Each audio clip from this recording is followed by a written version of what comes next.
everyone, it's James from the Fit RV, and today this is a video for transit owners, although actually I guess it could be for a lot of different vehicle owners. You'll see what I mean in a sec. So our RV is based on a Transit, and the Transit, like a lot of newer vehicles, comes equipped with Autostop for the engine, and that turns off the engine like when you pull up to a stoplight or something like that. Now, I'm not going to wade into the debate over whether or not it's worse to get a little less gas mileage or a little more wear on your starter and battery, whatever. I'm not going to get into that because it's like a holy war kind of thing. But what I will say is that it's weird. It just feels weird rolling up to a light and then the thing cuts off.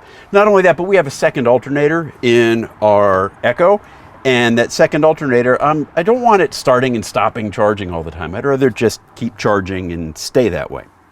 So now the auto stop is not a big deal. There's a button right here on the dash, and you can turn it off and then it won't happen. Okay, great. The only problem with that is that it doesn't remember from time to time that you've turned off the auto stop, right? And so the next time you get in and start the vehicle up, it'll auto stop again until you remember, and then you hit the button. And it's not a huge deal. It's just kind of an annoyance, but I decided I didn't like that. So I looked for solutions, and there are all sorts of suggestions like, flashing your computer in the vehicle and stuff like that that I didn't want to wade into. Wiring stuff up, kind of hacky solutions. Didn't like that. But then I found this, the Autostop Eliminator.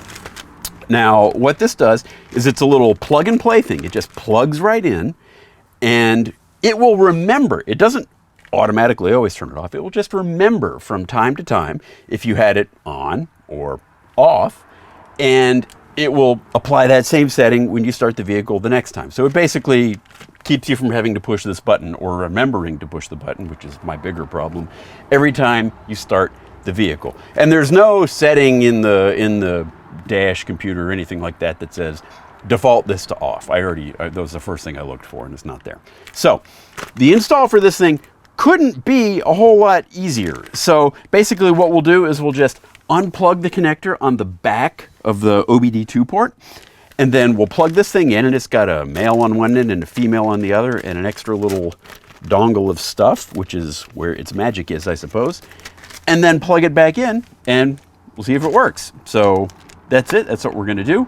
And you can get these online. I think I paid 80, 90 bucks, somewhere in that neighborhood for this thing. So let's get to it.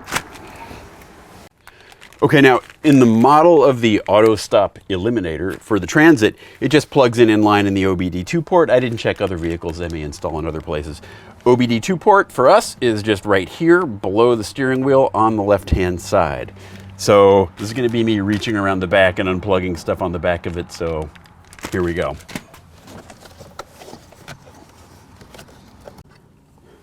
Okay, that was not easy. There's a little button. This is kind of a mirror of this guy.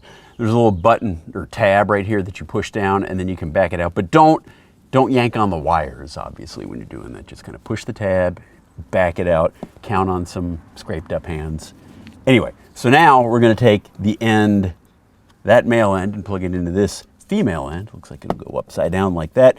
And then plug this back into the back of the OBD2 port. And then I guess I'll have to tidy up the wires somehow. So we'll worry about that in a bit. I just want to see if it works first. All right, that one's in.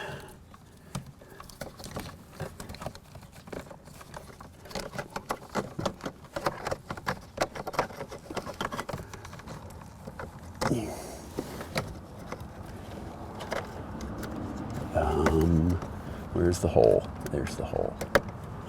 It's great that you have to do this without seeing it. It's awesome.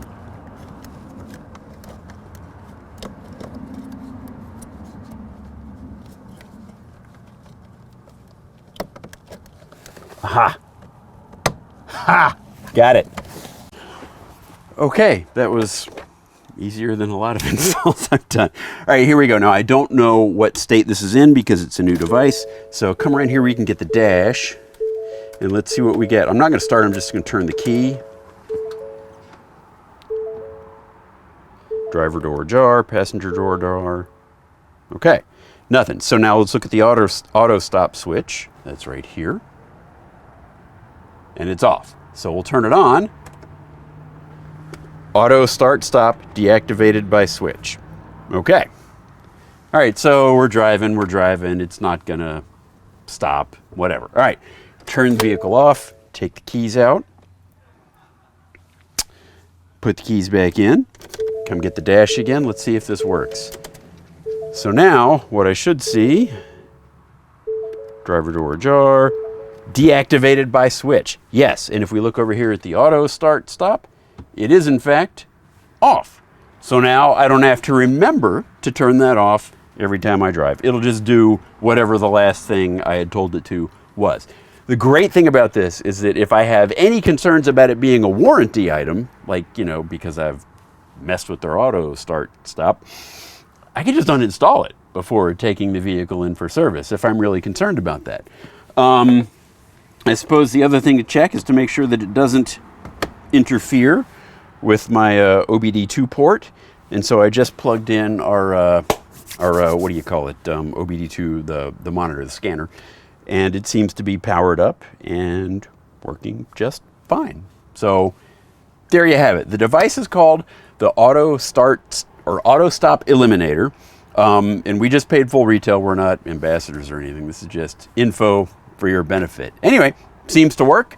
The install was pretty easy. They even gave me some zip ties, which I may go tidy up some wires, but that's it. It was pretty easy and it works. And now I'm not going to be surprised when I roll up to a stoplight and get that weird feeling. So anyway, that's it. This is James from the Fit RV. See you later. Bye.